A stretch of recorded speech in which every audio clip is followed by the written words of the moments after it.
అందరికీ నమస్తే. Welcome back to wisdom share 1969 cooking videos. మీరందరూ కూడా సంక్రాంతి పండుగను సంతోషంగా గడపాలనుకుంటున్నారా? అయితే ఈరోజు నేను మీతో అరిసెల వంటకాన్ని పంచుకోబోతున్నాను. ఇది సంక్రాంతి పండుగకు ప్రత్యేకమైన మరియు చాలా రుచికరమైన ఒక సాంప్రదాయ స్వీటు. ఈ వంటకము ఇంట్లోనే తయారు చేయడం చాలా సులభము మరియు మీ కుటుంబ సభ్యులందరికీ ఈ సంక్రాంతికి ఒక మంచి స్వీట్ అవుతుంది. మరి ఆలస్యం చేయకుండా మనం వంటకం తయారు చేయడం ప్రారంభిద్దాము. అరిసెలు చేయాలనుకుంటే బియ్యం అనేది మినిమం 12 గంటలు నానబెట్టుకోవాలి. కాబట్టి మీరు అరిసెలు ఎప్పుడైతే చేయాలనుకుంటున్నారో ఆ ముందు రోజు నైటు బియ్యాన్ని నానబెట్టుకోవాలి. నేనైతే బియ్యాన్ని ముందుగానే నానబెట్టుకున్నాను. ఇప్పుడు ఈ నానబెట్టిన బియ్యాన్ని ఒక మిక్సీ జార్ తీసుకొని కొంచెం కొంచెముగా ఈ బియ్యాన్ని మిక్సీ జార్లో పోసుకొని గ్రైండ్ చేసుకోవాలి.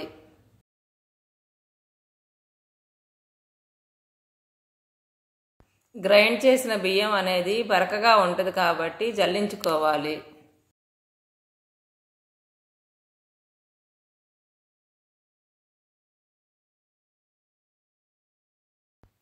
జల్లించినప్పుడు పిండి అంతా కిందకి దిగి పైన నూక ఉంటుంది కదా, ఆ నూకను మళ్ళీ గ్రైండ్ చేసుకోవాలి. ఇలానే నానబెట్టిన బియ్యాన్ని నూకను రెండింటిని గ్రైండ్ చేస్తూ జల్లించుకుంటూ ఉండాలి. నాకు ఇప్పుడు జల్లించిన పిండి సుమారు 150 గ్రాములు వచ్చింది. ఆ తరువాత పొయ్యి మీద ఒక కళాయి పెట్టుకొని మంటను లో ఫ్లేమ్లో ఉంచి కప్పు బెల్లం వేసి ఉగ్గిన నీళ్లు పోసుకోవాలి.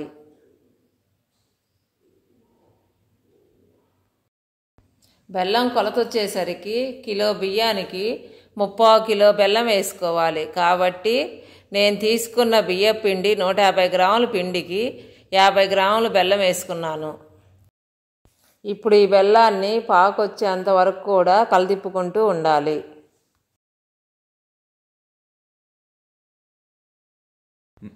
అరిసెలకి పాకు అనేది బాగా ఉండగట్టాలి. పాకు వచ్చిందో లేదో తెలుసుకోవటానికి ఒక చిన్న కప్పులో నీళ్లు తీసుకొని ఆ నీళ్లలో బెల్లం పాకును వేసి ఉండకడుతుందో లేదో చెక్ చేసుకోవాలి.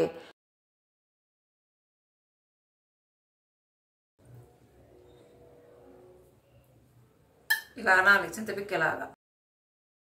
నాకు ఏ విధముగా అయితే సౌండ్ వచ్చినదో మీకు కూడా ఆ విధముగా సౌండ్ వచ్చే అంతవరకు బెల్లాన్ని కరిగించుకోవాలి.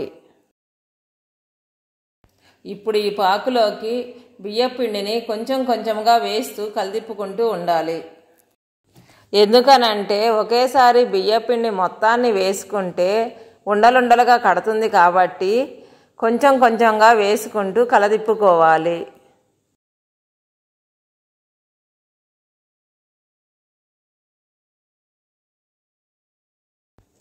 ఇప్పుడు దీంట్లోకి ఒక స్పూను యాలక్కాయల పొడి వేసుకొని కలతిప్పుకోవాలి.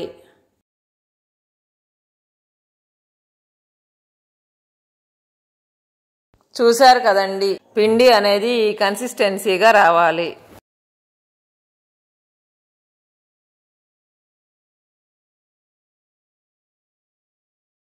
ఇప్పుడు దీంట్లోకి ఒక స్పూన్ నెయ్యి వేసి బాగా కలుపుకోవాలి. 1 నిమిషం తర్వాత స్టవ్ ఆపేసుకొని ఈ పిండి మొత్తాన్ని ఒక బౌల్లోకి తీసుకోండి.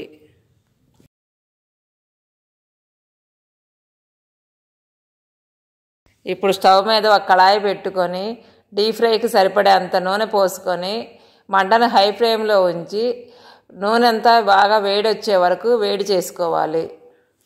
నూనె వేడొచ్చేలోపు మనము పిండిని చిన్న చిన్న ముద్దలుగా చేసి ఒత్తుకుందాము. ఇప్పుడు నేను ఏ విధముగా అయితే చేస్తున్నానో మీరు కూడా అదే విధముగా చేసుకోండి.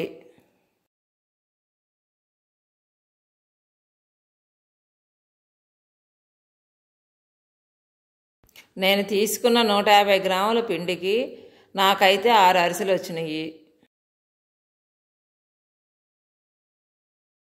ఈ పాటికి నూనె వేడెక్కే ఉంటుంది కాబట్టి మంటని లో ఫ్లేమ్లో ఉంచుకొని ఒక్కొక్కటిగా అరిసెలు వేసుకొని వేయించుకోవాలి.